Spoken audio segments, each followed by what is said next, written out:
اچھا یہ تو ہو گیا یہ ایک عام کیس، عام حالات میں کہ جب ہمیں وقت مل رہا ہے تو نمازیں اس طرح پڑھیں گے، لیکن کہیں ایسا بھی ہے دنیا میں کہ وقت ہی اتنا لمبا ہو گیا۔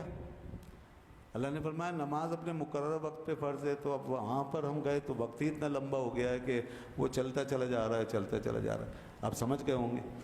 دنیا کے کونوں میں جائیں، آپ قطبین میں جائیں، بلغاریہ وغیرہ جیسے علاقوں میں جائیں تو وہاں پر خیر ہم نے تو پڑھا ہے اور سنا ہے، دیکھا تو نہیں، آپ میں سے کوئی گیا ہو تو شاید اس کو تجربہ ہوا ہو۔ 6 مہینے کا دن اور 6 مہینے کی راتیں ان علاقوں میں، قطبین میں تو 6 مہینے کا دن اور 6 مہینے کی راتیں۔ اول تو آبادی نہیں ہوتی عام طور پہ اس علاقوں، لیکن کہیں کہیں ہوتی بھی ہے تو واسطہ پڑ سکتا ہے۔ تب 6 مہینے کا دن ہے تو نماز کا معاملہ یہ ہے کہ وہ اپنے وقت مقررہ پہ پڑھ دے، اور روزے کا بھی یہی ہے کہ طلوع فجر سے لے کے غروب آفتاب تک، تو آفتاب غروب ہوگا تو روزہ ختم ہوگا، اور پھر وہ وقت آئے گا تو نماز پڑھیں گے۔ اب اتنا لمبا وقت کہ آپ نے فجر پڑھی تھی 1-1.5 مہینے پہلے، 1-1.5 مہینے تک سورج اوپر سے یہاں تک پہنچے گا آپ کے سر پہ، 1-1.5 مہینے تک چھٹی نماز کی، پھر ظہر پڑھیں گے، پھر 1-1.5-2 مہینہ گزرے گا، پھر عصر آئے گی، اسی طرح ہوگا نا۔ اور 6 مہینے کی رات ہوگی تو بس ایک نماز عشاء کی پڑھیں گے، اس کے بعد پھر کب جا کے 6 مہینے کے بعد فجر آئے گی تو اور ساری راتوں کی بھی چھٹی۔ تو اس میں کیا کریں، یہ ایک بالکل نئی چیز ہے نا، یہ بالکل ایکسٹرا آرڈینری چیز ہے، نئی چیز ہے، خلاف عادت، خلاف معمول۔ تو ہمارے علماء، دیکھیے علماء کا یہ کام ہوتا ہے، علماء دین اگر نہ ہوتے، دین کے ماہرین، تو پھر یہ مسئلے کیسے حل ہوتے ہیں؟ اور یہ تو ایک مثال ہے، ایسے لاکھوں مسئلے پیدا ہوتے ہیں، تو پھر یہ علماء دین ہی بتائیں گے۔ وزراء تو ہمارے نہیں بتائیں گے، حکمران تو نہیں بتائیں گے، اسکول اور کالج کے پروفیسر تو حل نہیں کریں گے، تو علماء کا کام، علماء ہی حل کریں گے۔ اب لوگ کہتے ہیں علماء کا کیا کام ہے، علماء کس کھاتے میں ہیں،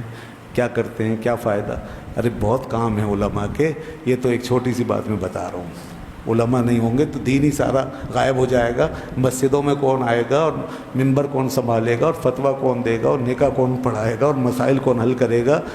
وغیرہ وغیرہ سب جانتے ہیں آپ ماشاءاللہ۔ تو اب ان میں سے ایک مسئلہ یہ بھی ہے، تو اس لیے علماء دین نے اس پہ غور کیا، تو انہوں نے اس کے 2 سولوشن بتائے،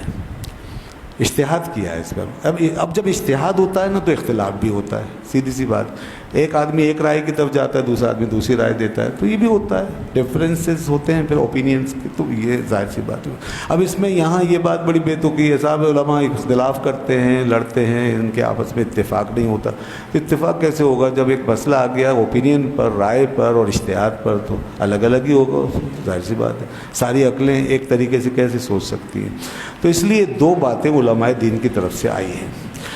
ایک تو یہ کہ جی ہم اس آیت کے ظاہر کے مطابق ہی اس کو لیں،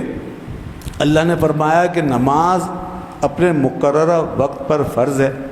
تو بس اب جب وقت آئے گا تو پڑھیں گے، نہیں آئے گا تو نہیں پڑھیں گے۔ اب 6 مہینے کے اندر اگر ہمیں 6 مہینے کا دن مل رہا ہے، اور 6 مہینے میں ہمیں بہت لمبے لمبے گیپ کے ساتھ نماز پڑھ رہی ہے، مل رہی ہے، تو پھر اسی طرح پڑھیں گے، 1-1.5 مہینہ گزار کے دوسری نماز، پھر تیسری نماز میں، اور رات ہے تو پھر ایک ہی نماز عشاء کی 6 مہینے، تو بس یہی کریں گے جیسا کہ آیت کا حکم ہے۔ ایک تو یہ جواب دیا ہے، لیکن دوسری رائے یہ ہے، کچھ اور بھی پھر علماء نے غور کیا اور کہا کہ یہ تو ٹھیک ہے ظاہر کے مطابق، لیکن اتنا لمبا وقفہ جب کہ سارے کام ہو رہے ہیں، سونا جاگنا، کھانا پینا، ظاہر ناشتہ بھی ہوگا، دوپہر کا کھانا بھی ہوگا، رات کا کھانا بھی ہوگا، سب کچھ ہوگا، کام کاج بھی ہوں گے، پھر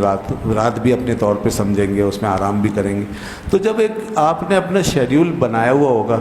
تو بھائی اس کے اندر پھر نماز کا کیا قصور ہے، نماز بھی سیٹ کر لو اسی شیڈیول میں، ٹھیک ہے وقت نہیں ہے، نماز بھی سیٹ کر لو، 24 گھنٹے کے اپنے شیڈیول کے اندر 5 وقت کی نماز بھی سیٹ کر لیں، اور آس پاس کئی علاقوں میں کہیں سے اگر ٹائمنگ کا پتہ چل رہا ہو تو اس کے مطابق سیٹنگ کر لیں کہ بھائی برابر میں کئی قریب کے نزدیک کے علاقے میں اس وقت یہ نماز کا ٹائم ہو گیا ہے، تو اس وقت آپ یہاں پر وہ نماز پڑھ لیں۔ تو یہ ایک احتیاط ہے، یہ احتیاط ہے، اس میں کیا ہے تقویٰ، احتیاط، تاکہ ہم زیادہ لمبے وقت کے لیے نماز سے غافل نہ رہیں، اللہ سے غافل نہ رہیں۔ نماز کا مقصد اللہ کو یاد رکھنا ہے نا، تو اس چیز کو پیش نظر رکھیں کہ بھائی پھر اس میں ہم اپنے 24 گھنٹے کے کیجول میں اور شیڈیول میں نماز کو بھی طے کر لیں گے، اور 5 وقت کی نماز اس طرح پڑھتے رہیں گے، تو یہ بھی ٹھیک ہے۔ اور اگر کوئی پہلی والی رائے پر چلتا ہے تو ٹھیک ہے، وہ بھی صحیح ہے، کیونکہ قرآن و حدیث میں اس کی وضاحت تو ہے نہیں، دونوں باتیں ٹھیک، اس میں کوئی جھگڑنے کی لڑنے کی بات نہیں۔ اسی لیے جو فقہی نوعیت کے اختلافات ہوتے ہیں اس میں علماء کا کوئی جھگڑا نہیں ہوتا، عوام پریشان ہو جاتی ہے، ایک صاحب سے پوچھتی ہے تو ایک رائے بتا دیتے ہیں، دوسرے صاحب سے پوچھتی ہے دوسری کوئی بات بتا، تو وہ لوگ پریشان ہو جاتے ہیں۔ اس میں پریشان ہونے والی کوئی بات نہیں، جس مفتی اور جس عالم اور جس کتاب پر آپ کو اعتماد ہے اس پہ عمل کر لیں، ختم ہو گئی بات۔ اگر آپ اس کے عقیدے اعتقاد کو مانتے ہیں اور اگر آپ اس کے علم پہ بھروسہ کرتے تو آپ اس کو فالو کر لیں بس، باقی وہ جانے، اس کا رب جانے۔ اس نے کوئی گڑبڑ کی ہے خدا نخواستہ یا کوئی اس سے غلطی ہو گئی ہے تو وہ اس کا اور اس کے رب کا معاملہ ہے، آپ کا قصور نہیں اس میں۔ تو دین آسان ہے، دین مشکل نہیں ہے، ہم خواہ مخواہ پریشان ہوتے ہیں۔